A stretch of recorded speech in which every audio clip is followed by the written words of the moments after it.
job. From my perspective, I'm old enough to remember when DE&I was about being colorblind and not seeing color in the workplace. And of course, through the social injustice and some of the civil unrest that we've had, elevating the conversation, I think we now know intersectionality, as Cynthia and John both said, is really celebrating the differences that we have, understanding that those differences make for a better workplace, as studies show, but conversely also understanding that whether it's microaggressions, implicit bias, intersectionality is really double clicking on all of the things that at times can make the work environment difficult for some.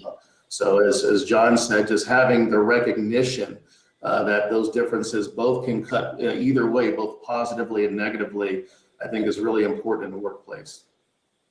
Absolutely, and from my perspective, intersectionality is really a lot about the confluence of the various aspects of one person coming together, right? And people may not recognize that. They could look at someone like me and say, she's a Black woman. Well, she's Black and she's a woman. That brings two different dynamics to the table.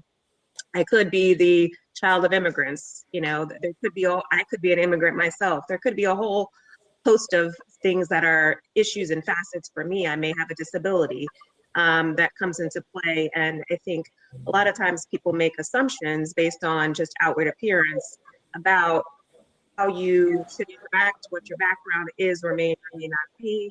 And I think that's important to think about as we go leading in this space and actively being leaders in our companies on these various issues.